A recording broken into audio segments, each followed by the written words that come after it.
Quando surge o alviverde imponente, no gramado em que a luta o aguarda. Olá, nação palmeirense, sejam bem-vindos a mais um Verdecast, o podcast do torcedor do Palmeiras, torcedor palmeirense. Seja bem-vindo a mais uma edição do Verdecast. Hoje eu tô aqui, eu sou o Felipe Ribeiro e hoje eu tô aqui com o Mauro Ribeiro. A gente vai bater um papo com vocês aí durante uns 40 minutinhos para falar dessa vitória do Palmeiras hoje, 4-0 para cima do Linense. Primeiro jogo bom do Palmeiras na temporada. A gente vai falar bastante sobre esse jogo, que teve uma boa atuação do time, também teve a condução do Moisés, que me parece grave, essa é a nota negativa do dia. Enfim, vamos falar também de outros assuntos, como a polêmica do Atletiba, que o jogo acabou não acontecendo devido a problemas de transmissão, enfim. E também vamos fazer um pequeno prognóstico sobre o derby de quarta-feira, que é o primeiro derby do centenário do derby, né? O clássico Corinthians e Palmeiras que completa 100 anos. Eu vou dar meu boa noite, estamos gravando à noite, mas vocês podem ouvir a hora que vocês quiserem. Meu boa noite ao Mauro Ribeiro. Boa noite, Mauro. Boa noite, Felipe. Boa noite para quem nos escuta no podcast. Boa noite, boa tarde, bom dia, enfim, dependendo do horário. Hoje nós estamos sós, né? O Rogério, ele não pôde participar da gravação. Problemas técnicos, diria. Exatamente. Mas nós estamos aí para comentar o grande jogo que o Palmeiras fez hoje. Realmente é o melhor jogo do Palmeiras no ano e foi muito animador. Mas a gente vai falar muito sobre isso ainda. Isso, Mauro, a gente vai falar bastante sobre isso. O Rogério hoje não tá com a gente, mas depois ele vai ouvir e tomara que ele resolva os problemas que ele tá resolvendo, né? Pois é. Vamos lá falar do jogo. Bom, é isso aí, gente. Vamos falar do jogo. O Palmeiras hoje ganhou de 4-0 do Linense. A terceira vitória do time na competição, assumindo a liderança ali isolada do grupo C com 9 pontos, né? 7 gols marcados. E no geral o Palmeiras se encontra na segunda colocação, atrás apenas do Mirassol, que tem 10 pontos, né? O Mirassol que ontem conseguiu arrancar um bom empate diante do São Paulo no Morumbi. A gente vai falar um pouquinho desse jogo também. Mauro, bom jogo do Palmeiras hoje, né? Foi sim, foi bom jogo. Diferente dos outros 3 jogos e dos 2 amistosos, o Palmeiras coletivamente foi muito bem. Você já enxergava um time mais encaixado, as linhas jogando mais próximas uma da outra, os jogadores eles desempenhando as suas funções, respectivas funções, de uma forma mais natural. Tecnicamente o time também foi melhor, taticamente o time foi melhor. Tudo bem que o Linense também é uma porcaria de time, falando português bem claro, um time muito ruim. Não tem como ser diferente, é muito fraco mesmo. Exatamente. Mas os outros também eram, né? Exatamente. Mas mesmo diante de tudo isso, o Palmeiras foi muito bem. E era pra ser assim, entendeu? Os outros 3 jogos também deveriam ter sido assim. Não foram por uma questão de adaptação do time, adaptação ao sistema novo, enfim. Eu espero que o Palmeiras aí engate uma sequência de vitórias aqui em diante. E você falou em sistema, mas hoje o sistema não foi o mesmo dos outros jogos. Não, hoje foi diferente, exatamente. Hoje o Palmeiras entrou em campo com Praz, Jean, Mina, Vitor Hugo e Egídio. O Zé Roberto foi poupado, assim como o do Dracena e o Guerra. Aí no meio campo o Felipe Melo junto do Moisés, na mesma linha. Aí uma linha de 3 à frente com o Michel Bastos de um lado, o Dudu do outro e o Rafael Veiga centralizado. Isso. Fazendo ali o pêndulo entre indo buscar a bola com o Felipe Melo e com o Moisés. Eles ali invertendo de posição, às vezes o Moisés também estava na frente, caía pelas pontas. E na frente o William Bigode. Isso mesmo. E isso me pareceu, Mauro, que deu uma outra cara pro time. Me pareceu que os jogadores que estavam em campo hoje, mais essa mudança de sistema, encaixaram bem ali. Não sei se o Eduardo vai adotar isso para as próximas partidas, mas imagino que o 4-1-4-1 está com seus dias contados depois desse jogo. Na semana os jogadores já mostraram, deixaram externar uma certa preferência pelo sistema de jogo antigo, né? O Dudu chegou até a comentar... Que também não é esse. Que não era um 4-3-3, né? Mas assim, um time mais agressivo, uma marcação mais alta, tá? E o time já tinha externado essa preferência por um esquema, por uma forma de jogar diferente. O Dudu chegou a comentar, né, em time que se ganha não muda, por exemplo, mas estamos aí para apoiar o treinador. Então, assim, alguns recados foram dados via imprensa na semana, e eu não sei se o Eduardo Batista parou para ouvir os jogadores. Enfim, também acho que é benéfico, não tem problema nenhum os jogadores conversarem com o técnico e aí eles discutirem juntos, não vejo problema nenhum nisso. Mas fica claro que o 4-1-4-1 aí passa a dividir os holofotes com outras formas de jogo, entendeu? O importante é o Palmeiras jogar bem, o importante é o Palmeiras jogar e ganhar. Enfim, independentemente mas assim, a gente tá falando de uma temporada que vai ser longa e dura, né? E de um elenco bem recheado e bem homogêneo, né? Apesar de ter vários jogadores de várias características, né? Então acho até interessante o time ter mais de um jeito de jogar. Sem dúvida. Claro, é aquilo que você falou no nosso podcast anterior, tem um sistema de jogo. Isso. Claramente é um jeito diferente de jogar, apesar do posicionamento em campo. Esse time do Palmeiras não é um time que morde muito como o time do Cuca mordia, né? Exatamente. É diferente, é um time que valoriza muito mais a posse de bola, trabalha mais as jogadas, né? Então, aliás, não que esteja fazendo isso, mas há uma tentativa bem clara de se fazer isso. A proposta é essa, né? A proposta é exatamente essa. E até porque o time, o elenco melhorou e os jogadores, todos os jogadores do Palmeiras são técnicos. Desde do goleiro até o atacante. Isso. Então não tem um cara grosso no time. Então isso ajuda muito. Bom, a gente vai dar os conceitos dos jogadores para os nossos ouvintes também palpitarem, dar os seus conceitos. Mas é importante ressaltar que hoje, né, a gente teve um grande jogo, né, independente de um ou de outro jogador. Mas o coletivo funcionou bastante, isso é importante. O Palmeiras foi foi a campo como eu acabei de falar, com Praz, Jean, Mina, que voltou hoje da preparação dele, Vitor Hugo e Egídio. O Zé Roberto foi poupado. Aí veio o Moisés, que depois saiu lesionado, com o Felipe Melo, Rafael Veiga, Dudu e Michel Bastos na frente, o William. Depois entraram Barrios e Thiago Santos. Mauro, eu vou começar com o Fernando Praz. Qual é a sua nota do Fernando Praz? Eu dou pra ele regular. Porque ele teve uma grande defesa na partida e no mais ele praticamente não atuou. Não foi por culpa dele, entendeu? É porque o Linense realmente não demonstrou. Não deu muito, embora ele tenha feito uma grande defesa no segundo tempo. Exatamente. Que salvou ali, depois o Vitor Hugo acabou salvando. Exatamente. E vamos lá então com o Jean. Também regular, na média. Assim, quando eu digo regular, não é que foi mal, é que pouco apareceu. Não foi exigido. Exatamente. E o Mina? O Mina foi... Olha, eu dou ótimo pro Mina hoje. Eu dou ótimo. Porque também achei ótimo. O Gabrielzinho, aquele menino do Linense, moleque, foi pra cima dele, pintou e bordou. Tentou pintar e bordar com a defesa, com a zaga. Não teve como. O Mina ganhou todas. Impressionante como o Mina voltou. Voltou muito bem, ótimo. E assim, o Mina, a gente vai falar disso daqui a pouco, mas como é bom o jogador, o Mina, viu? Ele é bom demais. É lucro demais o Palmeiras ficar com ele até o fim do ano. A gente vai falar disso mais pra frente, porque tem algumas informações aí que pipocaram na imprensa aí na última semana. Sim, talvez ele fique até um pouco mais de tempo. Exatamente. O Vitor Hugo? Pro Vitor Hugo do regular, porque apesar de ele ter salvado um gol, ele cometeu muitos erros durante a partida. Saída de bola, antecipação. Meio displicente, né? O Vitor Hugo, ele não é um jogador técnico. Então quando ele põe na cabeça que ele é um zagueiro técnico, aí o negócio complica, entendeu? O Vitor Hugo tem que jogar simples. Ele joga no Ao simples, contrário do Mina. Ao contrário do Mina. Ele joga no simples, ele joga muita bola. Mas quando ele quer inventar, meu amigo... aí complica. Sai da frente. Aí nosso lateral hoje foi o Egídio.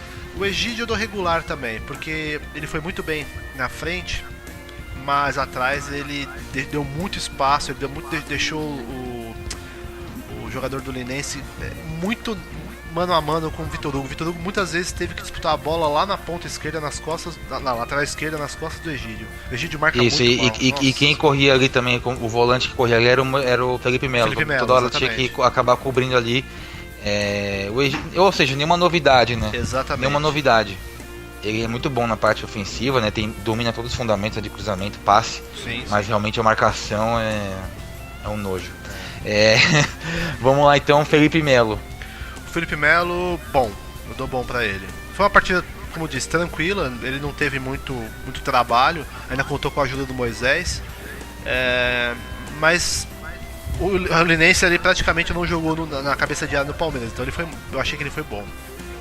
E ele é um cara importante no time porque ele inicia todas as jogadas, né? Sim. Então sim. a bola sai com muita qualidade ali no meio campo. E uma coisa que eu observei muito, né? E até na transmissão da Globo foi falado, né? Como a torcida tá gostando do Felipe Melo, né? Caiu rapidamente nas graças da torcida do Felipe Melo. O Felipe Melo é o tipo de jogador que ele se identifica com a torcida, né? Ele joga pra torcida. Em todos os clubes ele se identificou, por onde ele passou foi assim. No Palmeiras não ia ser diferente. E ele tem a cara, e ele tem o perfil de jogador que o palmeirense gosta, né? Pois é. Cara que não leva desaforo pra casa. Que veste a camisa mesmo, né? De verdade. Veste a camisa mesmo, e enfim. E até um lance curioso do Felipe Melo que na hora da entrevista do pós-jogo do Michel Bastos, ele tava sem a camisa. E ele passou perto do Michel Bastos e deu um tapa assim, põe a camisa senão você vai levar multa. Aí o Michel Bastos colocou a camisa rapidinho pra entrevista e, bom, espero que ele não seja multado, mas você viu que é um cara que tá ligado, já tá ambientado, né? Não, com certeza. Isso que é legal, né? E a mesma coisa vale pro Michel Bastos. Sim. Aí depois, junto do Felipe Melo no meio campo, a gente tinha o Moisés, que infelizmente acabou se lesionando. O Moisés ele vinha regular no jogo, não tava se destacando. Mas infelizmente teve a lesão e ele precisou sair. Ele praticamente não jogou, né? É uma pena. Mas pelo que ele jogou naquele momento eu daria regular pra ele também. Sim, tava correndo bastante. Aí a próxima linha de meio campo com 3 é Michel Bastos. Cara, o Michel Bastos jogou demais hoje. Impressionante. Jogou muito. Eu dou ótimo pro Michel Bastos. Ele. Até porque depois no segundo tempo, assim que o Felipe Melo saiu, a câmera focalizou nele. Ele estava perguntando pro Eduardo Batista quanto tempo faltava ainda pro final do jogo. Ele só tava 23 minutos ainda. Ele tava morto. Ele correu demais, ele jogou demais. Junto com os outros jogadores de frente, nossa, eles comeram a bola. Os zagueiros do Linense não viram o ataque do Palmeiras. Eu dou ótimo pro Michel Bastos. Beleza. Bom, então você deu ótimo pro Michel Bastos. Eu também achei que ele foi muito bem hoje. Ainda mais depois que saiu o Moisés, ele fez ali a posição do Moisés. Exatamente. Então mostrou, além de recurso técnico, né, armando jogadas, enfim, fazendo gol, ele mostrou também ter boa noção tática. E isso que é interessante, né? Mesmo um time que não está totalmente entrosado, você vê que os jogadores eles conseguem fazer as funções, né? Sim. Há uma certa versatilidade entre os jogadores, isso é importante, né? Sim. Não, e eu digo mais pra você, Felipe. Com a atuação que ele teve hoje, assim que o Moisés se machucou, ele passou a atuar um pouquinho mais centralizado, um pouco mais recuado. Ele garantiu a posição dele, a vaga dele de titular para o jogo de quarta-feira contra o Corinthians. Sem dúvida, e digo mais também, aproveitando esse eu digo mais. Jogo pra ele, esse jogo de quarta-feira. É jogo pra ele. Vamos lá então, Rafael Veiga. O que você achou do Rafael Veiga, Mauro? Ótimo, também. E é bom ficar de olho nesse menino, porque se qualquer titular aí se acomodar ou resolver não jogar bola, Rafael Veiga vai ganhar essa posição. E assim, ele é um jogador que tá em falta no futebol brasileiro, né? Meio campista moderno mesmo, né? Ele é mais ofensivo que o Tietchan e o Moisés, né? No caso, né? De comparação, né? Ele é mais meio atacante mesmo do que meio armador, né? Isso. Mas ele tem uma qualidade impressionante no passe, no drible e finalização, enfim. É um jogador que, se o Guerra não tomar cuidado, vai perder a posição. Exatamente. É um jogador e jovem, né? Tá com vontade, né? Sim. E é isso que é muito importante. Aí do outro lado, o Dudu. Esse pra mim foi o melhor da partida. De novo. Já tinha falado isso da outra vez. Dou ótimo pra ele, né? Já tinha falado outra vez que o Palmeiras ele depende muito. O rendimento do Palmeiras no jogo ele depende muito de como o Dudu tá atuando. O Dudu é o cara que consegue transformar o jogo de ponta cabeça, cara. A bola tá no pé dele, ele comanda o jogo. É impressionante como esse moleque joga a bola. Ele atingiu esse nível depois da passagem do... Assim, na época do Osvaldo e na época do Do Marcelo Oliveira, ele já tinha uma importância no time. Mas ele meio que dividia ali com o Robinho, com o Rafael Marques, né? Enfim, às vezes com Barrios, com o Zé Roberto e tal. E depois da passagem do Cuca, o Cuca é o cara que mudou assim, a vida do Dudu, né? Ah, sim. Ele deu essa importância no elenco, né? Dando a faixa de capitão pra ele. Claro que o elenco do Palmeiras tem outros líderes, né? Naturais, como o do Dracena, Zé Roberto, Praz, enfim. Até o Felipe Melo. Mas o Dudu cresceu muito, né? Ele assumiu essa responsabilidade, né, de ser o cara do time. E hoje ele jogou muita bola, né? Muita bola mesmo. Mais do que ele tinha jogado contra o São Bernardo. Sim, sem dúvida. O atual líder técnico do time é o Dudu. Sim, era o Gabriel Jesus até ele sair, na minha opinião. Embora o Gabriel Jesus seja muito jovem, ele era o cara diferente do time. Agora é o Dudu. O Dudu meio que assumiu essa posição, né? E hoje a participação do Dudu foi primorosa, né? Ele participou de todos os jogos, todos os gols. Ele participou, e assim, com extrema competência técnica, né? Demonstrou experiência. O gol do Barrios foi um golaço pra mim. Porque o Barrios fez a função de que a gente espera dele, que é aquele pivô. Recebeu, tocou pro Dudu, que imediatamente devolveu pro Barrios. Assim, foi uma jogada muito bem assim, executada, né? Se você analisar, todos os gols foram parecidos nesse bem sentido. Construídos, né? Tirando o gol do Michel Bastos, né, que foi de uma bola parada, mas todos os outros gols a bola foi construída passando de pé em pé. Teve essa enfiada de bola que o Dudu deu pro Barrios, deixando na cara do gol. E também teve o primeiro gol, né? O toquinho que ele dá no meio de 3 zagueiros do Linense, enquanto o William ele resolveu o lance inteiro, né? Deixou também o William na cara do gol só pra empurrar a bola pra dentro. Impressionante a visão de jogo que o Dudu tem e como o Dudu tem melhorado conforme o tempo passa. Sim, é verdade. Eu acho que o Dudu é o nosso grande jogador hoje e eu vou falar de novo, é candidato a ídolo do Palmeiras. Hein? Sim, sem dúvida. E eu já tinha, só pra finalizar o assunto do Dudu, eu já tinha comentado com você em outros momentos. Pra mim, o Tite já deveria ter convocado o Dudu, inclusive no lugar do Tyson. Não sei por que o Tite leva o Tyson. O Tite ama o Tyson. Então. Impressionante, não dá pra entender. É o Tyson e o Juliano. Ele ama esses dois, acho que é porque trabalhou com ele, sei lá. O Inter. O Juliano tá jogando muito bem na Europa, mas o Dudu ele merece uma chance nessa seleção. Se for pra levar o Tyson, eu prefiro levar o Dudu, com certeza. Aqui no Brasil tem outros caras que ele poderia levar, né? Sim. No lugar do Tyson, né? Sim. Até o Robinho eu poderia levar, do Atlético Mineiro. Sem dúvida. Mas quer levar o Tyson, né? Vai entender, né? Não sei, enfim. Cada técnico tem sua teimosia, né? Exatamente. O Tite tem essa aí que não dá pra entender realmente por que ele leva o Tyson, né? Não sei qual que é a tatara que ele tem pelo Tyson. Enfim. Deixar o Dudu de fora e levar o Tyson é brincadeira. Bom, e o ataque foi o William Bigode. Muito bem, eu também dou ótimo pro William Bigode, porque ele participou muito bem do jogo. Nos últimos jogos ele já vinha se movimentando bem. Só que ele não estava conseguindo se encaixar com o time não estava conseguindo se encaixar com ele. Hoje foi o primeiro jogo que o ataque e o meio campo eles se conversaram. E a gente viu o que deu, né? Os gols, né, da forma como elas foram sendo construídas. E a forma como ele abria espaços para os jogadores chegarem na área. Impressionante. O William jogou muito bem, tanto com a bola como sem a bola. Dou ótimo pra ele também.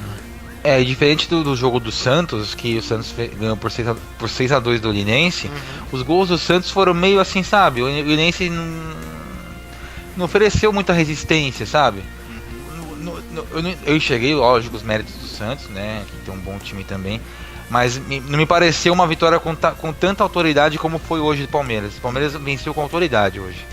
É isso que eu senti, assim. Os jogadores mais ligados no jogo. Foi uma bela vitória, né? Bom, depois, no segundo tempo, entraram o Thiago Santos. O Thiago Santos substituiu o Felipe Melo, que foi poupado, né? O jogo não tinha mais necessidade. Do Keno no primeiro tempo. É verdade, perdão. Bem lembrado.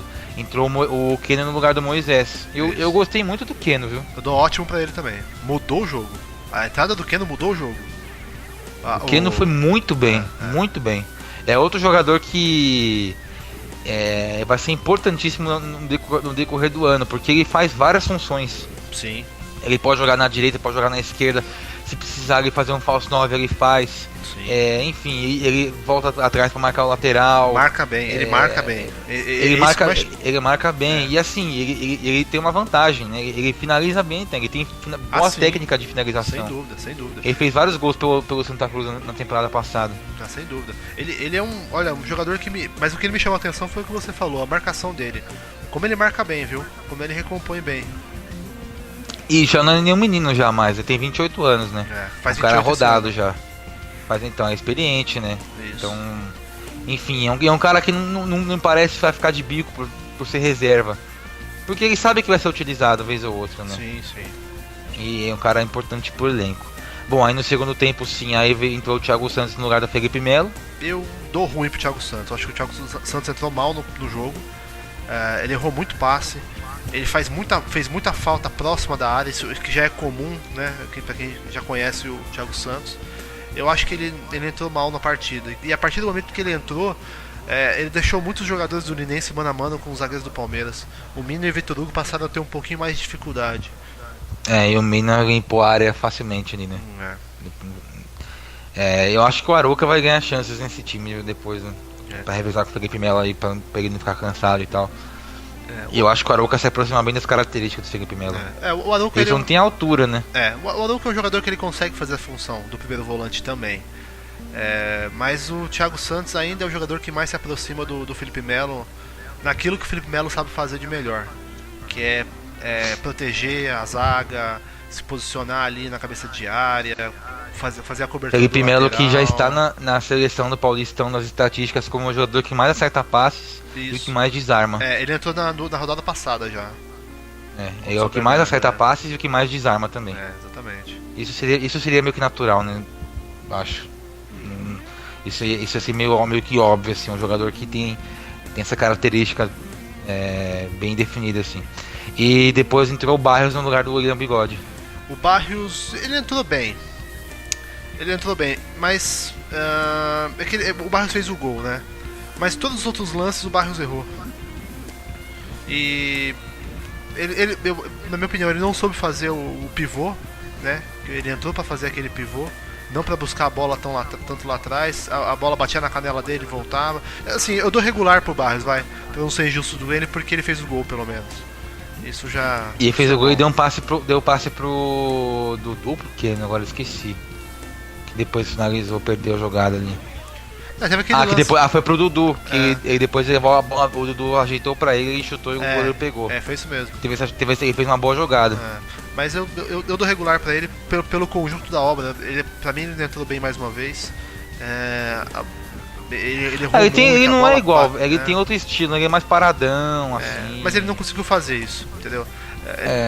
Teve aquele lance idiota dele, o juiz tinha parado o jogo, ele pegou, chutou a bola pro gol, tomou cartão amarelo de graça. Ele tá meio estressadão, né, cara? O Barrios ele não se encaixou, né? Não adianta, ele tá meio estressadão, o Barrios, cara. Ele tá pressionado, ele tá pressionado, assim, claro, só que é o detalhe. Não é defendendo nem nada, mas ele já é o segundo gol dele na temporada. No ano. Contando com o jogo da Ponte Preta? Sim, é o segundo gol dele no ano. É o segundo gol dele no ano. Sim. Então, assim, bom, eu concordo com você. Acho que o Barrios não encaixou e tal. Mas gol ele fez. Então, assim, o Eduardo Batista colocou ele no jogo hoje. Imagino que ele deva ter gostado por ele ter feito o gol e tal. Ele é uma característica completamente diferente do William, completamente diferente do Borja. Sim. É outro tipo de jogador. É um jogador que ele pode ser importante em algumas partidas. Sim. Se ele tiver essa consciência e ficar quietinho, ele vai jogar alguns jogos. É o que eu acho. Eu manteria o Barrios no time somente por esse motivo. Ele é um tipo de jogador que é interessante você ter no elenco. Por um tipo de jogo, por exemplo, de Libertadores, que você precisa fazer um gol no final do jogo, você bota ele aos 38 minutos. Contra o Penharol fora, exatamente. Assim, duro. Bota é ele um cara aos 38 que não vai sentir minutos a partida, né? Bota ele aos 38 minutos do segundo tempo e bola na área, entendeu? Pra mim não serve não pra não isso. Só nas emergências, mas é um cara que não sente as partidas importantes, assim. É um cara que não pipoca. Pelo menos no Palmeiras ele não pipocou. Não pipoca, mas tecnicamente, essa é a minha opinião. Se eu tiver que jogar, por exemplo, contra o Penharol, eu vou de Borja. Eu não vou de Barros. Não pra tirar o Borja. Mas assim, num jogo que tá duro. O jogo tá duro. Você tem que fazer um gol. Deixa o Borja, mas coloca o Barros também. Sim, não. Então, enfia 2 caras na área. Foi isso que eu falei. Mas não precisa ser aos 38 segundos tempo, pode ser antes. É modo de dizer, assim. Sabe, o jogo, o Palmeiras não consegue entrar, não vai e tal, pô, bota o Barros, vai pro tudo ou nada, entendeu? É isso. Exatamente. Que eu até porque é um cara que tem o respeito dos adversários na América do Sul, né? Sim. E acaba gerando uma certa preocupação. É um cara que é difícil de ser marcado, é um cara que... É duro marcar o Barros. Ele é malicioso, ele sabe jogar esse tipo de competição, é argentino, né? Então, ele, apesar de jogar na seleção do Paraguai, ele é argentino. Então, assim, é um cara importante pra você ter no time, mas como opção. Não, como opção, claro. Eu acho ele um ótimo atacante, só que no Palmeiras não deu certo. Mas eu manteria no elenco com certeza. Até porque a gente vai ter Libertadores aí, e Copa do Brasil e Brasileirão. É bom ter um cara assim. Quem falou isso foi o Casagrande hoje. Palmeiras tem Borja, Barrios, Alexandre e William. Se esses caras tiverem uma harmonia no elenco, eu manteria todos. Todos. Não, também. Pra que eles fazem jogadores? E tem o Rafael Marques ainda. Esse eu acho que, assim, fugindo um pouco do tema, esse eu acho que é um jogador que logo vai puxar o carro. Vai. O Rafael Marques tá sobrando nesse time. Não tem espaço pra ele em nenhum setor, não nada. Tem mesmo, né? Não tem espaço. O Eric também não vejo espaço pra ele. O Eric também. Mas dentro do Eric, você tem de jogador velocista Roger Guedes, Dudu, você tem 4, entendeu? Roger Guedes, Dudu, Keno e Eric. Então assim, 2 e 2, ainda vai. O Rafael Marques não tem onde se encaixar. Ele não é velocista. Pra jogar aberto você tem uma dezena de outros jogadores. Pra jogar enfiado você tem uma dezena de outros jogadores. Ele não tem espaço. Todos melhores que ele. Todos melhores que ele. Exatamente, todos melhores que eles. Por exemplo, você quer jogar um centroavante, você não vai colocar o Rafael Marques. Você pode colocar o Borja, você pode colocar o Williams, você pode colocar o Alexandre, você pode colocar o Barrios. Pra jogar aberto, você pode jogar com esses 4 caras velocistas que eu acabei de citar, ou você pode jogar com Rafael Veiga aberto, Guerra joga aberto, Tietê joga aberto, Michel Bastos joga aberto, entendeu? Não vai ter espaço pra ele. Tietê joga aberto. Entendeu? Pois é. Coitado do Rafael Marques, os dentes mais brancos do futebol brasileiro. Pelo menos essa ele ganha. Bom, vamos falar do jogo, Mauro. Então, eu concordo com as notas que você deu. Eu só daria bom pro Barrios. Acho que o Barrios jogou pouco tempo e fez o que dele se esperava, gol. Fez um gol e acabou, entendeu? Acho que ele tá lá pra fazer gol. Não tá lá pra dar espetáculo, pra passar o pé em cima da bola, tá lá pra fazer gol. Então acho que no conjunto da obra ele foi bem. Assim, entendeu? Eu concordo com você sobre tudo que você falou. Eu só acho que ele foi bem no jogo. Ele foi bom, assim. Dá pra usar mais vezes aí em outras partidas. Bom, o Palmeiras começou o jogo, pra me parecer no começo que seria duro, né? O Olhanense entrou pra rachar, né? Esse é um detalhe interessante. O Olhanense entrou pra rachar, porque, mais uma vez, como parâmetro, o jogo contra o Santos. Achei meio soft, assim, o Olhanense. Aceitou muito o jogo do Santos, que é um jogo leve, né? Taticamente muito interessante do Dorival Júnior. E aceitou, tal, não fez nada. Hoje não. Hoje o Linense entrou pra rachar. O Linense hoje, os caras fizeram muitas faltas, bateram muito. Mas também culpa muito do árbitro, né? Ele é muito fraco, né? O Luiz Flávio de Oliveira. Flávio de Oliveira, é muito fraco. É de família, né? A família é da família, né? De família. Pois é. Mas eu acho até assim complicado, né? Como no caso do Moisés. Eu não achei que foi maldade do parte do jogador do Linense. Só que aí acaba, né, pega mal, entendeu? Pra imagem do clube, o próprio goleiro fazendo cera. Um lance que não aconteceu absolutamente nada, naquele lance com o Egídio, depois com o lance com o Mina, fazendo aquela cena danada, sabe? Pega mal pra imagem do clube, entendeu? E isso, assim, não vou colocar a culpa no Zé Antônio, que foi o jogador que dividiu com o Moisés. Mas já é a segunda vez que ele machucou o Moisés, né? Machucou ano passado, em 2016, eu tava nesse jogo. Que o Palmeiras acabou sendo derrotado pelo Linense, né? Com 2 gols do William Potker, que hoje tá na Ponte Preta. Sim. E o Moisés se machucou nesse jogo. Uma entrada bem dura do Zé Antônio. E hoje aconteceu a mesma coisa. Claro, foi uma infelicidade, o Moisés perdeu o pé ali, né? O pé de apoio, enfim. A gente só pode desejar que o Moisés se recupere bem e volte, porque ele é um cara importantíssimo nesse time. E você viu que quando ele machucou, ele caiu chorando, né? De desespero.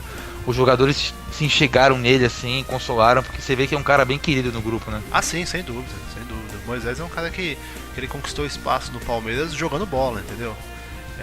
Ele não foi indicado, ele foi trazido pelo Matos, foi muito criticado pela torcida e pela imprensa quando foi contratado. Quando contratado, né? Até pelo valor que foi contratado, um valor um pouco alto, né? Pelo nome que ele tinha. E ele foi conquistando o espaço dele jogando bola, entendeu? Se machucou no começo do ano, foi recuperando espaço. O elenco gosta dele, entendeu? E ele foi um jogador muito importante na campanha do ano passado. Não poderia ser diferente, né? E o lance dele, apesar de foi uma infeliz coincidência, né? Do jogador do Linense, do Zé Antônio, mas parece que a lesão foi séria. Pelo que o médico sabe só de olhar o movimento do joelho, exatamente, né? Ele foi pro vestiário, movimentou o joelho, dobrou. Só de ver o movimento ele já sabe, né? Exatamente. E foi imediatamente para São Paulo depois desse jogo. Depois do lance, já no intervalo, ele já veio para São Paulo. E acho que vai... infelizmente nós não teremos o Moisés por um bom tempo aí. Nada que vá alterar o time, porque elenco pra isso a gente tem, né? Não, claro. Mas dúvida. É um cara que é titular. Então assim... E seria importante ter o Moisés nessa etapa de montagem do elenco, entendeu? Sim. Porque ele vai, foi como você disse, ele vai ser titular, ele vai jogar. Então ele precisa se adaptar a tudo isso, entendeu? Foi triste. Mas tem alguns detalhes que deixam do jogo, da transmissão, informações passadas pelos médicos que deixam isso bem claro, que a lesão parece ter sido muito grave. Porque o jogador saiu chorando muito, ele já foi levado para o hospital, para São Paulo, trazido para São Paulo assim que o jogo acabou. E a declaração do médico, quando tá tudo bem, o médico fala, não, foi apenas uma torção. Mas quando o médico fala, nós vamos avaliar, tal, é porque o negócio foi grave. Mas a imagem não mente, Mauro. Então. A imagem ali você já percebe que a coisa foi feia. Foi feia. Infelizmente, a gente vai perder esse jogador aí por um bom tempo, viu? Infelizmente, porque... E assim, né, é um cara que a torcida gosta muito também, né? Sim. E pelo que você falou, ele conquistou isso jogando bola, ele não falou nada. Ele só jogou. Né? A gente também torceu o nariz quando ele chegou, enfim, Moisés, mas foi bem na Portuguesa e tal. E ele voltou, demonstrou uma evolução tática absurda, né? Apesar de ter jogado na Croácia, né? Sim. Você vê só. E tecnicamente ele rendeu muito bem, né? Sim. Muito bem. Então assim, claro, foram 8 meses aí de bom futebol, né? Ele que também se lesionou bastante, ficou bastante tempo parado na temporada passada. Mas é um cara que todo técnico gosta, né? Um cara que faz várias funções no campo. Exatamente. E é o futuro do futebol, né? Aliás, é o presente, né? Já é o presente. E no Brasil também já é presente, né? Você vê que os clubes já estão começando a contratar jogadores que podem desempenhar mais de uma função no campo. Exatamente. Foi o que você acabou de dizer sobre o Rafael Veiga. É um caso, entendeu? Michel Bastos, Michel Guerra, todos Felipe Melo, vários caras ali fazem várias funções. Isso. Bom, e os gols foram saindo muito naturalmente, né, Mauro? E a gente, você falou bem do Dudu, né, nos conceitos, né? O Dudu, ele participou de todos os gols, né? E o muito interessante é que todos os gols foram bem trabalhados, né? As jogadas bem construídas, né, com paciência. A hora de acelerar, acelerou, a hora de parar, parou. Então, isso que ficou bem legal, né? Mas pra mim, a grande mudança hoje, além do aspecto físico ter melhorado bem, assim, acho que melhorou bastante, até porque a carga de treinos vai diminuindo, né? Então o jogador vai tendo mais pique, né? Vai tendo mais gás. Foi a formação tática. Sim. Hoje o time não entrou no 4-1-4-1 e isso fez pra mim toda a diferença. Eu acho que o Eduardo ainda prefere o 4-1-4-1. Mas ele já se deu conta de que como ele vai implementar isso vai demorar muito tempo. E ele já tá meio pressionado pelos resultados, né? O que é um absurdo, então, né? O que é um absurdo, diga-se de passagem. Então, eu acho que ele já... Não, vou voltar uma casinha para trás. Quando tiver mais tempo, eu coloco o meu esquema tático preferido. O sistema ele já conseguiu implementar. Que é de tocar a bola, não é mais marcação individual, pressão, nada disso. O time não cansa tanto marcando, né? Marca por zona, é bem diferente, né? As coberturas e tal. Mas hoje o time entrou diferente, entrou num esquema diferente. Não, é verdade. E você viu, apesar de ser um esquema, o esquema foi 4-2-3-1, claro, mas você vê a todo momento os jogadores alternando as posições, né? Principalmente ali do meio pra frente. O William, Dudu, o Keno depois que entrou, o Michel Basso, Rafael Veiga. Isso é legal de ver, que os jogadores podem fazer todas aquelas funções de ataque. Entendeu? Isso foi bastante animador. E um detalhe curioso, né? Com exceção do gol do Barrios, o restante foram gols de estreantes, né? De recém-chegados, né? Na verdade, melhor dizendo. O primeiro gol do William, o segundo gol foi marcado pelo Veiga e o terceiro gol foi marcado pelo Michel Basso. Todos os jogadores trazidos para esse ano. E o Palmeiras tinha feito o gol contra o Botafogo com o Tietê. E os gols no meio da semana foram do Dudu e do Jean. Isso, exatamente. Né? Então, os jogadores que chegaram agora já estão começando a se encaixar no time já e fazer os seus gols. Né? Rafael Veiga fez um gol contra a Chapecoense, né? Naquele jogo lá de... o amistoso, né, na verdade. Amistoso lá e contra a Ponte Preta já tinha sido o Barrios também, que já tinha feito o gol. Isso. Então, é legal, cara. É legal ver os jogadores que chegaram agora participarem bem, né? O Felipe Melo não fez gol, mas já o pessoal já gosta dele. Ele já tá no ranking do Paulista como o jogador que mais desarma e o que melhor passa, né? Sim. O cara, então assim, já é bom ver que as contratações esse ano elas foram bem pontuais, né? Apesar de numerosas, né? Foram 9 contratações. Elas foram bem numerosas. Foram trocas, na verdade, né? Foram trocas. Sim, porque a gente saiu outros, saíram outros, isso, exatamente. Saíram 10 e foram contratados 10. Então o elenco foi melhorado. Foi ajustado, né? Isso é importante. E com essa lesão do Moisés, que é grave, né? Deve ser grave, deve ser uma lesão longínqua, né? Grande, extensa de recuperação. Abre uma vaga no elenco pro Campeonato Paulista. Isso. E aí a gente tem Arouca, Johan e Borja para entrarem. Quem que você acha que o Eduardo Batista vai colocar? Se o Moisés realmente confirmar a lesão do Moisés e ele ficar muito tempo fora, eu não tenho dúvidas de que vai ser o Borja. Não tenho dúvida. Você acha que ele vai optar pelo atacante ao invés de preencher o meio de novo? Sem dúvida. Porque o Borja é um jogador que ele foi contratado pra resolver, entendeu? Ele foi a principal contratação do Palmeiras nessa temporada. E não vai ser diferente. Ele vai acabar sendo inscrito. Se o Moisés machucar mesmo, claro, ele vai acabar sendo inscrito. Ele é o primeiro da lista dos suplentes ali.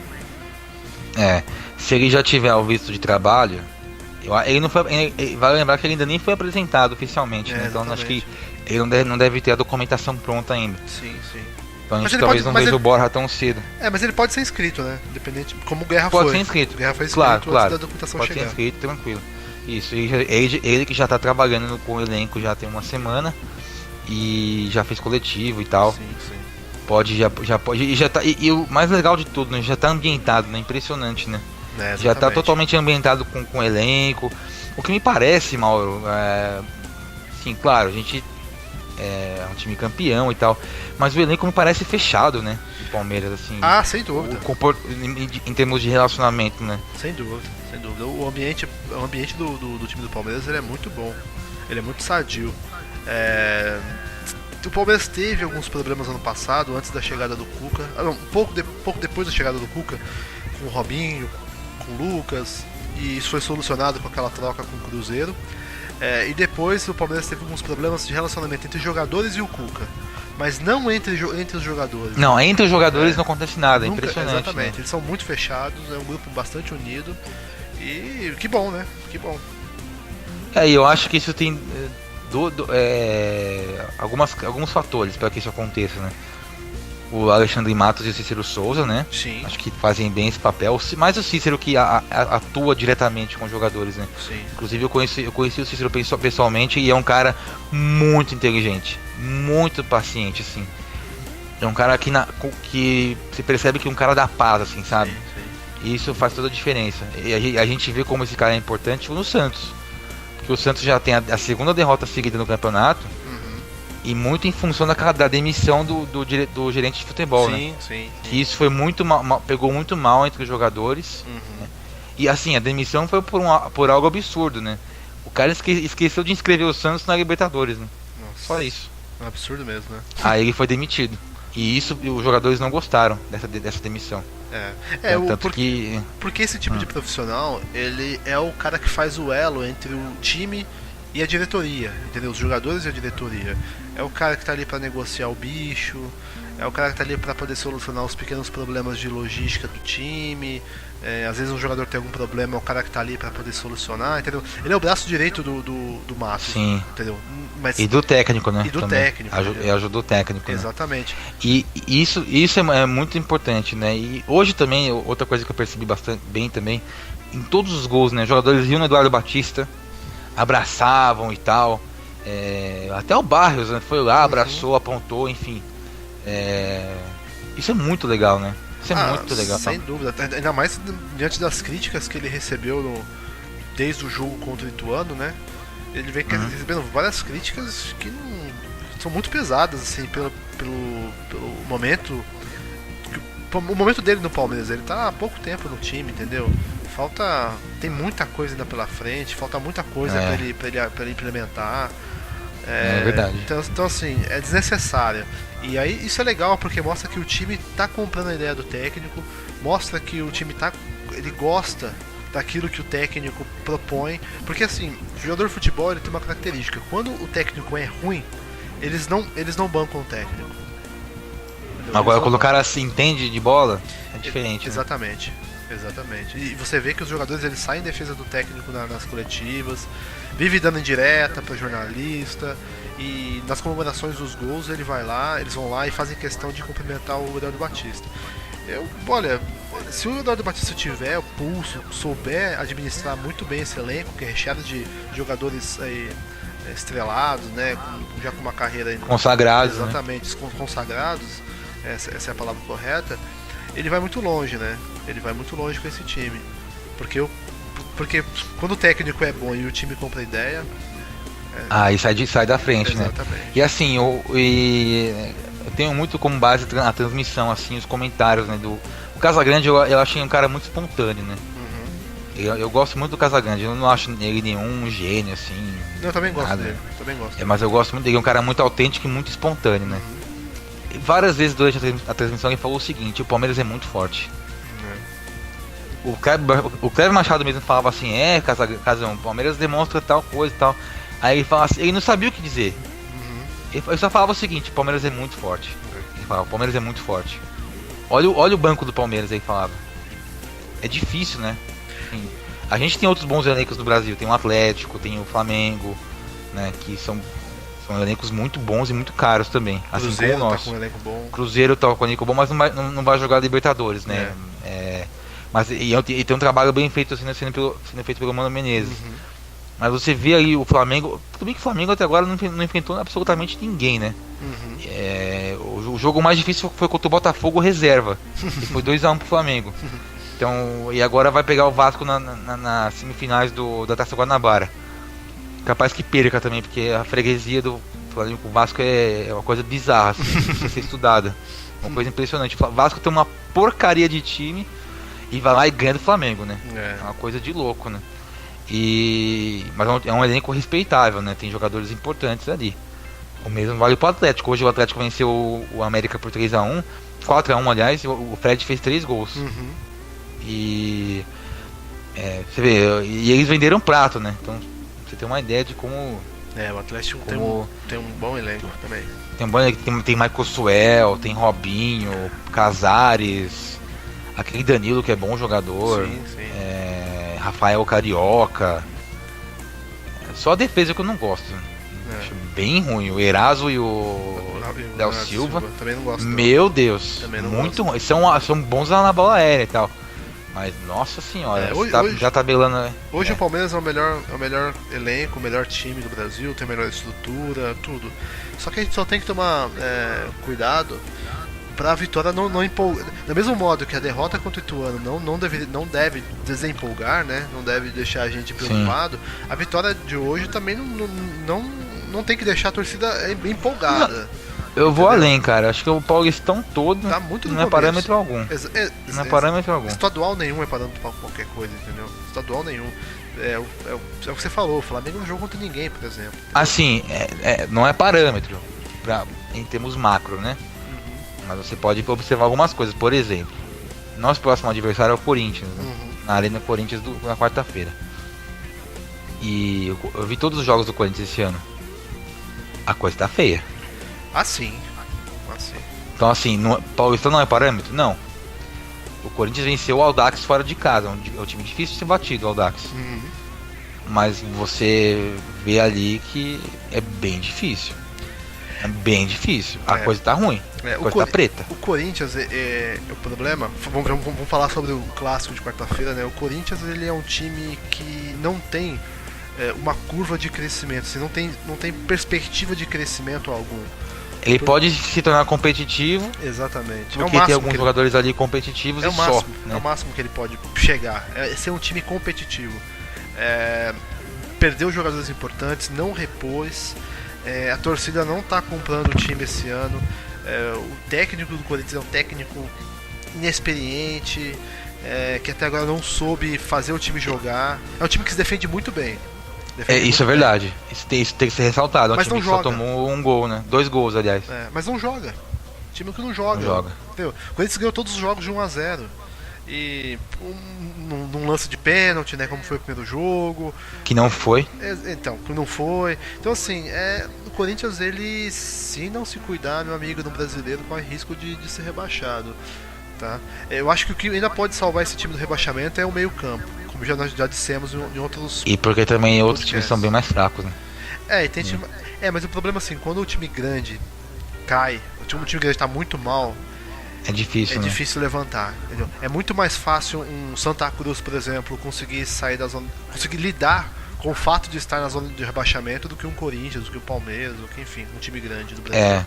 A gente viu isso com o Inter no ano passado, né? Exatamente. Que não tinha time pra cair. Exatamente. E assim, o Corinthians, né, a gente vai falar bastante deles, inclusive a gente vai fazer um podcast pré-jogo, né? A nossa ideia é fazer um podcast pré-jogo, mas falando especificamente do Corinthians um pouquinho também, uma coisa se defende muito bem e tal, mas você não vê talento suficiente para decidir as partidas, né? Pode acontecer no coletivo, você tem jogadores interessantes, mas você não vê talento, né? Estofo necessário para um clássico o cara chamar a responsabilidade e decidir a partida, né? Não tem. Pode acontecer, claro, mas sim. Eu não vejo essa possibilidade. Acho assim. Pode falar. Pode falar. Você tem um jogador no Corinthians que é decisivo nesse elenco do Corinthians, o Jadson. Apenas só o Jadson. Que nem estreou ainda. A gente não sabe como ele vai estar depois de ter voltado do exterior, ter jogado na China por um tempo. A gente não sabe, mas é o único jogador com poder de decisão do time do Corinthians. Isso é muito. E assim, o Jadson, desde que voltou ao Brasil, só fez uma temporada boa. A temporada do título brasileiro. Tem ele isso. Ele não foi bem no São Paulo. Tem isso. E naqueles meses que ele ficou no Corinthians com o Mano Menezes, não jogou absolutamente nada. Ele é reserva, inclusive. Ficou no banco várias vezes. Mas é um jogador diferenciado. Não, ele é bom. Nada com. Eu acho o Jadson muito bom. Muito bom. No Palmeiras ele não seria titular, mas ele é bom. Não seria. Hoje não seria, não. Mas ele é muito bom. Ele seria titular em vários clubes. Talvez no Palmeiras, no Atlético e no Flamengo não, mas ele seria em vários. Sim. Então assim, é um cara para ser respeitado, mas que não vai jogar quarta-feira. Então, exatamente. Então, assim, a diferença, o abismo que há entre os clubes hoje, esses dois clubes hoje é muito grande. Muito grande. Uma diferença é muito grande, só que a gente já viu em outras oportunidades que isso não quer dizer muita coisa. Exatamente. Então por isso que eu acho que o Palmeiras tem que entrar nesse jogo assim, pra morder mesmo. Tem que entrar pra atropelar, pra não dar chance. Tem que entrar mesmo e se impor tecnicamente, fisicamente, enfim. Até porque, Mauro, eu acho que não vai ter um grande público na Arena Corinthians. A torcida colocou 11 mil pessoas no último jogo. Mal estão conseguindo pagar as contas. Isso. E assim, há um certo... Claro, é clássico e tal, mas há um certo receio da torcida com esse time. Pô, vou na Arena pra ver o meu time perder? Eu não quero. Sim. Sabe? Eu sei disso porque eu sou torcedor. Eu já fui em estádio várias vezes. Sim. Eu já deixei de ir. Pô, eu não vou nesse jogo não. Não, pois é, o time, a torcida, quando o time não vai bem, né? A torcida acaba desanimando. Até porque o ingresso hoje é caro pra caramba, né? Não é todo mundo que tá afim de rasgar dinheiro pra passar raiva com o time no estádio, entendeu? Mas o Palmeiras é favorito pra esse jogo, mas foi o que você falou. Clássico é clássico, né? E vice-versa. Não tem essa de favorito. Os caras vão entrar pra morder. Então assim, se o Palmeiras jogar o que sabe... Até porque eles precisam desse jogo, né? Exatamente. Pô, pra eles vencer esse jogo, o Palmeiras acho que nem tanto, assim. Embora o Eduardo ainda esteja pressionado, duvido muito que... Tudo bem que se ele vencer esse jogo é a alforria dele. Sim. Assim, é a alforria. Acabou. Sim. Acabou a pressão, entendeu? Vai trabalhar sossegado. Ele ganha um bônus aí pra trabalhar. Ele ganha o sanguinho, né? Lá do jogo de luta tem o sanguinho. Sim. Ele ganha sanguinho. Mas o Corinthians sempre precisa muito disso, né? O Carille, coitado, né? Ele tá sempre ameaçado, né? Não tem como. Mas assim, mas o torcedor até entende, porque ele não tem muito jogador pra isso, né? Sim, agora o Eduardo tem jogador até demais, tem sobrando. Então, eu acho que esse jogo é importante, mas acho que é mais até pro Corinthians do que pro Palmeiras. Não, sem dúvida. Tem importância desse jogo. Tem importância, foi o que você falou, tem importância pros dois lados. No caso do Leandro Batista, é pra confirmar de que ele é um treinador que tem capacidade pra treinar o time do Palmeiras e jogar grandes jogos. E o Corinthians pra se afirmar, nós temos um time competitivo. Não é um time bom, não é? Mas é pelo menos um time competitivo que consegue bater de frente com os principais times do Brasil. Entendeu? Tem a afirmação dos dois lados. O Palmeiras é favorito, só que esquece esse negócio de favoritismo no clássico. Clássico é clássico. Quantas vezes nós jogamos o Corinthians já com times bem piores, por exemplo? Não, eu me lembro bem daquele jogo em 2013, o Corinthians campeão do mundo, com Pato, Renato Augusto, enfim, baita time ali, né? Com o Tite ainda também. Palmeiras um ataque com Vinícius. A gente só não ganhou esse jogo porque a arbitragem não deu um pênalti no Márcio Araújo. E o impedimento também que não tava, e que depois acabou sendo um gol. Né? E a gente ganhou, foi 2-2 esse jogo. E antes da partida, Palmeiras na segunda divisão, com o time esfacelado. E acabou jogando bem. Foi lá, virou. Fez 2-1, poderia ter feito 3-1, tomou um empate. E era o que a gente estava falando hoje agora. Tinha um abismo, uma grande diferença de orçamento, de elenco, enfim. Sim. Era o oposto, né? Do que era o oposto do que está hoje, né? Claro que hoje a situação do Corinthians não é tão ruim como a nossa era naquela época.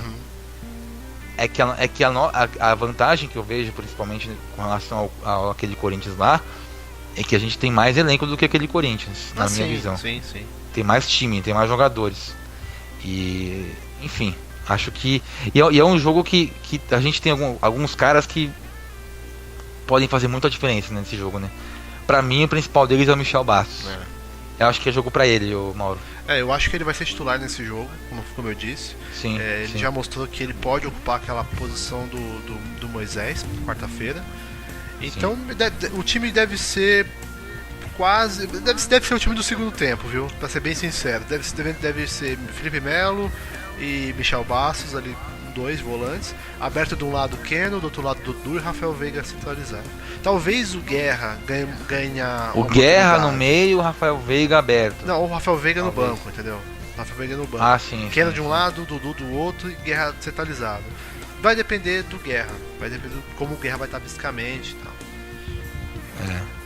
Então eu acho que ele foi poupado justamente para poder jogar esse jogo de quarta. Ah, sim. Eu acho que Roberto, foi isso. Sim. Ele e Zé Roberto. Início de temporada é assim, você tem que ir dosando, né? Ainda mais um jogo com o Turinense, entendeu? Araraquara, 40 graus.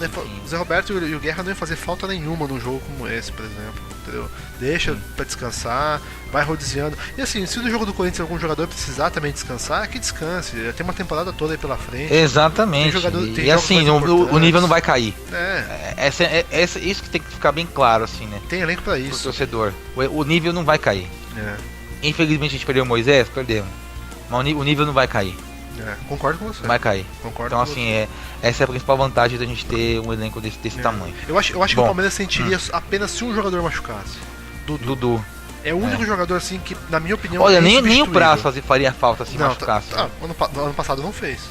Por exemplo, não fez falta. Fez falta quando o Wagner foi chamado pra ser titular. Aí fez falta. Mas quando o Jailson assumiu, não sentimos falta do Prazo, não. E eu digo mais, o Jailson foi um dos responsáveis por a gente ter sido campeão. Sem dúvida. Em vários jogos ele salvou. O Jailson é aquele tipo de jogador que merece até um livro, cara. porque ele tem uma história muito interessante, né? E ele, cara, ele é muito bom goleiro. É impressionante, os fundamentos dele são todos muito bons. Ele lembra muito, assim, minha opinião, né? Eu acho ele lembra muito o Aranha. O Aranha jogava no Santos. Um goleirão. Mas ele joga mais com a Aranha. Não acho não. Acho que joga mais com a Aranha. Lógico, hoje, né, o que a Aranha jogou no Palmeiras. Mas o que o Aranha jogou pelo Santos, na época do Santos, nossa senhora. Eu acho que estão no mesmo nível, assim. Acho que ninguém é melhor que o outro. São bons. Talvez ele tenha feito um campeonato melhor, tal. Sabe quem me lembra mesmo? O Wagner, que jogava no Botafogo. Isso daí. Bom goleiro, cara. Sim. Bom goleiro. Sim. Carlos Germano, esses caras assim. Carlos Germano não. Carlos Germano era melhor. Carlos Germano era mais não, goleiro, o estilão, entendeu? O cara arrojado e tal. Sim. Não, o Carlos Germano era um baita goleiro, mas tô falando. O estilo assim, arrojado, entendeu? Sim. Boa praça, enfim. Cara, o estilão dele assim. Mas voltando a falar, né? Pra mim, o único jogador que é insubstituível nesse time é o Dudu. É o único jogador. Sem machucar, falar. Pelo amor de Deus, o que a gente vai fazer agora? Quem que a gente vai colocar no lugar? Entendeu?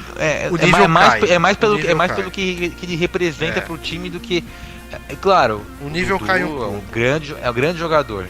O nível cairia um pouco, mas não é nada pra se ficar desesperado. Não.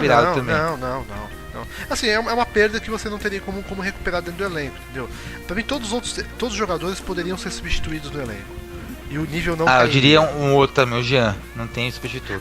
Sim, mas é por falta de assim como o Zé Roberto, né? Mas é por falta de opção no elenco, né? Falta de opção no elenco. O Jean e o Fabiano, existe um abismo entre os dois, né? Vamos combinar.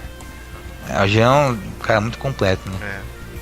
Enfim, é outro cara também que faria a posição do Moisés com tranquilidade, né? Sim. Então, mais um motivo pra gente não se preocupar tanto. Bem lembrado. Então, mais um cara. Até o Felipe Melo faz do Moisés. Sim. O problema é colocar Thiago Santos e Felipe Melo pra jogar junto. Aí o caldo entorna. Então, esse é o grande problema. Se tivesse o Arouca aí beleza. Sim, seria melhor. Beleza. Bom, a gente falou já do clássico, vamos deixar pra falar mais do clássico no podcast pré-jogo que a gente vai fazer talvez na terça, enfim.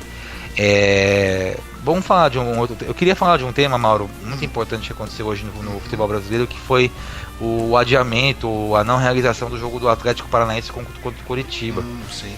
A Rede Globo ofereceu uma verba, né, para que esse jogo. Quando o jogo é em casa e é clássico, os times ganham um dinheiro a mais da TV. É uma grana à parte, né? Não faz parte do contrato, né? Aliás, faz, mas não faz, porque tem que estar lá no contrato, mas há uma verba a mais. E a Globo ofereceu R$1 milhão pro Atlético e R$1 milhão pro Coritiba para transmitir esse jogo. Ou 500 para cada um, enfim. Ambos consideraram a quantia até ofensiva e resolveram não vender esse jogo para Globo. O que eles fizeram? Vamos transmitir no nosso canal no YouTube. Cada um no seu, vamos contratar uma equipe de vídeo e fazer no canal de graça, Facebook, enfim. Momentos antes da bola rolar, a Federação Paranaense de Futebol foi lá e falou assim: não vai poder ter jogo se tiver transmissão gratuita, enfim, nos canais do Atlético e do Coritiba. O que aconteceu? Ambas equipes resolveram não jogar. O que você acha disso, Mauro? Você acha que é o início de um exemplo, enfim, de que como os clubes se unirem podem enfrentar essa, não vou dizer máfia, que é uma palavra meio forte, mas esse domínio da Globo em cima do futebol? Olha, eu espero que seja um início, porque foi como você disse, se os clubes se unirem, não tem futebol, entendeu? Não adianta a Globo querer transmitir determinados jogos, determinados horários. Quem joga são os times, são os clubes. Se os clubes não entrarem em campo, a Globo perde patrocinador, perde audiência, entendeu? Só que são times médios para pequenos em termos de torcida, né? Então assim, em nível nacional a Globo não vai perder tanto, mas na praça perde. Sim, então... mas se todos os outros clubes se unissem, entendeu? Essa é a questão. Sim, entendeu? Sim. O que aconteceu em Curitiba, pra mim, na minha opinião, foi algo muito bom. Foi um absurdo, aliás, o que houve, né? Porque o juiz alegou que muitas pessoas que estavam ali no campo não estavam credenciadas. Pô, é o Atlético e o Curitiba que mandam o jogo. Sabe, eles que têm o poder ou não, sabe, de veto para credenciar. Exatamente. Entendeu? Não teria problema nenhum. Até porque quem credencia a imprensa é o clube. Exatamente. Não é a federação. Exatamente. Porque a partir do momento que a federação só tem uma coisa, é o borderô e o delegado da partida e acabou. Exatamente. E aliás, a autoridade máxima do campo é o árbitro. Então. O árbitro deveria ter falado o seguinte: há condições de jogo, não tem nenhum problema. Não, claro, porque ele recebe ordens, né? Então, mas aí o árbitro responde pra quem, né? Responde pra federação. Aí a federação tem acordo com quem? Com a Globo. Com a Globo. Então você começa a entender como funcionam as coisas no Brasil, né? Agora, sinceramente, eu acho que dificilmente alguma coisa vai mudar no Brasil, porque os clubes eles estão tão amarrados. Alguns nem tanto. Não, Palmeiras, por exemplo, vendeu os direitos dele de transmissão a um valor absurdo de alto pro esporte interativo. Mas hoje não, o Palmeiras, o Santos também se rebelou. Você tem um Inter. Só que amanhã muda o presidente, aí volta tudo de novo, entendeu? Aí entra um presidente, que é amigo do diretor de comunicação da Globo, sabe, se aproxima de novo e consegue alinhar um acordo novamente. Então assim, é um vai e volta sem fim. Você entendeu? É um vai e volta sem fim. Não sei se no caso do Palmeiras, porque já tem inclusive dinheiro entrando, né? Mas espera daqui a 5 anos, quando o acordo com a Esporte Interativo acabar. Sim, entendeu? Depois, né? E aí muda o presidente, entendeu? Mas eu acho que daqui a um tempo o Paulo Nobre volta pro Palmeiras. Mas não sei, eu acho muito difícil acabar isso no futebol, porque o futebol é um meio sujo. É um meio em que os clubes eles fazem de tudo, fazem vários acordos. Como por exemplo, no caso hoje, né, o Corinthians é um time que está completamente endividado. Então ele tem que adiantar as receitas com a Rede Globo para poder se manter. Entendeu? Você acha que a Globo vai adiantar a receita em troca de nada? Sempre tem um acordo. O caso mais emblemático foi a implosão do Clube dos 13, né? Exatamente. Que foi um acordo entre Globo, Lula, Sanches, né? André Sanches. Mas é engraçado. Todos os clubes assinaram. Todos os clubes assinaram um acordo. Porque, por exemplo, porque todos precisam de dinheiro. Então, por que os clubes se você exatamente, eu concordo com você. Mas ali no caso do Palmeiras, por exemplo, que na época o Beluso era contra a implosão do Clube dos 13. Ele tava rachado o Clube dos 13. Você tinha Flamengo, Corinthians, Cruzeiro de um lado, aí você tinha Santos, São Paulo, Palmeiras, Atlético, Fluminense não, todos do Rio eram a favor da CBF, e os de São Paulo, mais o Atlético, Inter, Grêmio, eram a favor do Clube dos 13 manter. Porque aí a negociação seria mais igualitária, tudo mais, ia ser melhor. E assim, mudaram os presidentes, mudou o presidente de São Paulo, mudou o presidente do Santos, mudou o presidente do Palmeiras, enfim. Aí as dívidas aumentaram. Houve uma mudança, né, ali na grade política. E isso favoreceu a Globo completamente. Pois é. Só que é o seguinte. Só aproveitando o que você falou. Os times estavam todos endividados. Os clubes receberam uma proposta da Record 3 vezes maior do que a da Globo. Exato. Por que eles não fecharam com a Record então? Você tá precisando de dinheiro.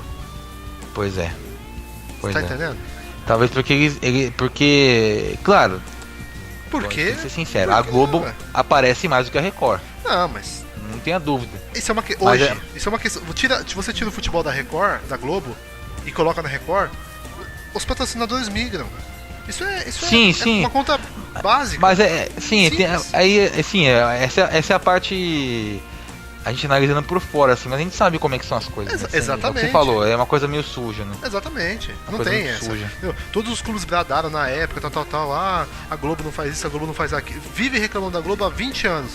Chega na hora de renovar o contrato de direitos televisivos, eles vão lá e fecham com quem? Com a Globo. Com a Globo. O Palmeiras fechou com quem a TV aberta?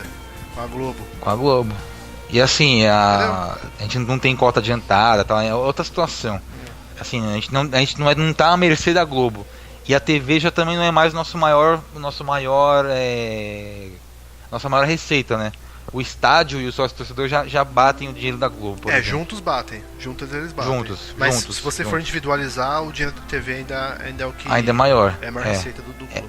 São 110 milhões de reais. Isso. Então, é um dinheiro muito grande, né? Sim. E você movimenta o clube, né, ali. O que aconteceu, né, para finalizar o assunto, né? Esses clubes que optaram em assinar com a Globo e já pegaram dinheiro na época, porque quando você assina você tem as luvas, né? Grêmio, Corinthians, Botafogo, enfim, Flamengo. eles começaram a gastar na época. O Corinthians trouxe o Pato, enfim, montou aquele timaço, né, com o Gil, o Renato Augusto, começou a comprar. E isso criou uma bolha de dinheiro. Os clubes gastaram o que eles não tinham. E a gente tá vendo hoje, o Grêmio tá quebrado. A conta chegou, né? O Corinthians tá quebrado. O Botafogo tá quebradaço, né? Sim. Botafogo. Flamengo que com uma gestão muito profissional tá conseguindo se reerguer. Sim. Né? E claro, a grana que o Flamengo recebe da Globo é absurdo, né? Sim, sem dúvida. E o Corinthians, né? Isso. Houve um temor de que haveria uma espanholização no futebol. Mas ela não vai acontecer por quê? Por incompetência. Por incompetência. Por incompetência. Tem um outro exemplo? O sócio torcedor do Inter, mesmo ele não sendo o maior, hoje é o do Palmeiras, o maior, e segundo o Grêmio. O do Inter não é o maior, mas é o que mais dá dinheiro. É o mais rentável. É o mais rentável, é o mais bem amarrado com o torcedor, porque ele dá uma série de vantagens. Sim. É mais ou menos como o do Benfica funciona. E o Inter caiu pra segunda divisão. Então assim, o dinheiro tem dinheiro, não é falta de dinheiro. Outro exemplo, o Brasil não ganha Libertadores há quanto tempo? São 4 anos, né? O último foi o Atlético. Foi o... Foi o Atlético. Faz 4 anos já, né? 2013. 4 anos, isso mesmo. Então assim, e você vê um decréscimo de qualidade no futebol sul-americano como um todo. A exceção foi o Atlético Nacional de Medellín, né? Que tinha um trabalho do Osório muito bem feito. Aí o outro técnico continuou, né, o trabalho. E você viu uma equipe bem estruturada, né? Não era um elenco grandioso, mas era um time muito bom. Muito bom. Conceitos de futebol bons. E isso fez com que ele fosse campeão de tudo no ano passado. Mas o dinheiro bem gerido, ele traz retorno. Sim. E hoje o maior exemplo disso é o Palmeiras. Sim, sem dúvida. É o clube que a gente torce hoje, felizmente. Ainda bem. E ainda bem, né? Já sofremos muito, né? A gente merece sorrir um pouco também. Exatamente, sofremos demais por conta dessa ausência de administração, e me parece que a conta não vai chegar. Se mantiver nesse nível, de organização, a questão não é a conta vai chegar, mas ela vai ser paga. Sim. E sem atrasos, né? Então é isso que é importante, sem prejudicar o futebol, que é o que move o Palmeiras hoje. Sim. Bom, todo podcast a gente usa um gol para encerrar a conversa, para encerrar o papo, né? E Mauro, hoje eu vou deixar você escolher o gol. Que gol que você quer encerrar hoje o nosso Verdecast? Ó, teve... Quem me conhece sabe que eu não costumo me emocionar com futebol. Eu sou um cara que sou mais racional, sou mais frio, assim, torço mesmo, grito e tal, mas assim, não sou de ficar chorando, não sou. Só que teve um gol que o Palmeiras marcou em toda a minha vida que eu chorei. Foi o único gol do Palmeiras que eu chorei. Que foi no jogo contra a Libertadores entre Palmeiras e Corinthians, o gol do Galeano, aquele gol de peito dele. Esse eu também chorei. Aquilo lá, cara, foi um negócio de louco pra mim, de louco, entendeu? O Palmeiras é um time muito pior que o do Corinthians naquele ano. Corinthians voando, tinha acabado de ganhar aquele campeonato de verão lá organizado pela FIFA no Rio de Janeiro. Era campeão brasileiro, bicampeão paulista, bicampeão brasileiro. Puta de um time. Cara, os caras jogavam demais, estavam jogando muito bem. O Palmeiras já estava desmanchado já. A Parmalat já tinha desmanchado o time de 99 depois que nós perdemos a final do Mundial, né? É isso. Sim, isso mesmo. Final do Mundial, né? Pro Manchester United. Só sobrou o Alex, o Júnior, Marcos. Sobraram alguns jogadores, o Arce, assim, mas não era mais aquele time, né? E Palmeiras, Asprila. Então jogava muitos reservas, né? Então, mas jogava o Euler, jogava o Rogério, e entre eles estava o nosso querido Galeano, cara. O Galeano, o Galeano fez aquele gol de peito que, meu fantástico. Deus do céu, meu Deus. Então eu confesso também que eu chorei. Mas eu chorei mais quando o Marcos pegou o pênalti. Aquele jogo foi inacreditável. Eu tava nesse jogo. Eu tava nesse jogo com meu pai. E tem uma história interessante, a gente já vai encerrar. Mas o papo é tão bom que a gente vai alongando. Eu tava nesse jogo. E assim, minha tia mora do lado do Morumbi. E na hora de ir embora, a gente tinha que passar pelo... O mandante foi o Palmeiras, né? Esse jogo ficou na parte azul, né? Antiga do Morumbi. Sim. Azul e laranja. E a outra parte do visitante, no caso era o Corinthians, era vermelha e amarela. Isso. E pra ir embora pra casa da minha tia, eu tinha que passar no meio dos corintianos, né? E meu pai, a gente nunca foi em clássico uniformizado, a gente sempre foi a paisana, sempre. Até por uma questão de segurança. E a gente teve que passar no meio dos corintianos, cara. E você via assim uns brutamontes chorando, cara. Chorando. O timão virou timinho, não dá pra acreditar, perdemos de novo, não sei o que. Acabou o sonho. Então, coitado, né? E assim, foi uma... Eu era criança, né, na época, né, assim como você. E assim, eu me emocionei muito com... Eu não sou de chorar também muito no futebol, não. Eu me emociono, mas dentro do limite, assim, sabe? Eu vibro, né? É diferente de emocionar, eu vibro muito, assim. Quando perde eu fico puto. Essas coisas, né? Mas esse dia foi espetacular. E eu lembro também, eu não morava em São Paulo, né? Morava no interior de São Paulo. Mas eu lembro que meu pai estava tão desacreditado nesse jogo que ele foi dormir. Porque o Corinthians tinha ganhado a primeira partida, né? A primeira partida foi 2-1, se não me engano. Não, 4-3. Desculpa, 4-3. Isso mesmo, foi um jogão. E o Corinthians tinha um time melhor, assim. Meu pai tava desacreditado. Achou que o Corinthians ia dar o troco, enfim. E aí ele me prometeu que se o Palmeiras ganhasse o jogo, ele me levaria pra ver a final contra o Boca Juniors. E o Palmeiras ganhou e ele me levou pra ver a final. Porque naquela época era muito complicado, né? A final foi também. Então, tá falando de 2000, né? Tinha que sair do interior pra São Paulo. As estradas não eram como hoje, de carro, no meio da semana eu tinha aula. Na verdade já tava de férias. Mas assim, era mais difícil do que é hoje, por exemplo, né? A gente fazer uma viagem dessa. A gente fez um bate-volta pra assistir o jogo. Infelizmente o Palmeiras perdeu, mas eu vou pedir esse gol aí. Que inclusive, quando eu encontrei com o Galeano uma vez pessoalmente, eu agradeci por esse gol. Galeano que é um cara, foi muito importante na história do Palmeiras, né? Ele esteve em grandes conquistas, né? Sim. E é um cara que fazia trabalho sujo ali. Sim. Saudades do Galeano, né? Não, eu não tenho, mas... Hoje ele não jogaria nunca aqui. Pelo amor de Deus. Bom, mais uma vez, obrigado, Mauro, obrigado aos nossos ouvintes que têm acompanhado sim nosso Verdicast. Ainda tá pouquinho ainda, mas a gente vai aumentando aí aos poucos a audiência. Por enquanto só os amigos estão ouvindo, mas já é, pra nós é muito gratificante. Um grande abraço a todos e boa noite. Tchau, tchau. Boa noite, valeu, tchau. Valeu. Toma distância na meia direita para fazer a cobrança. Autorizado. Alex vai partir para fazer a cobrança. Correu. Autorizado. Levantou na boca do gol.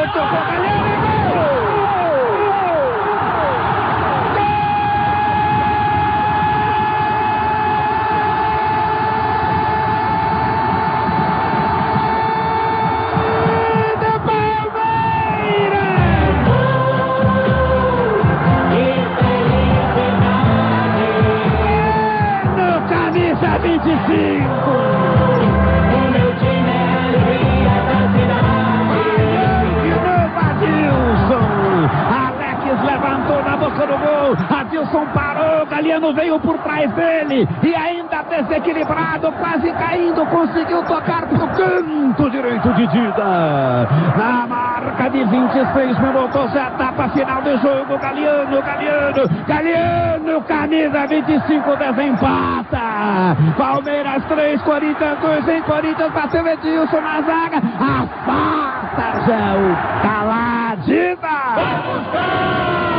Pega aqui a sua. O nosso alviverde inteiro, que sabe ser brasileiro, ostentando a sua fibra.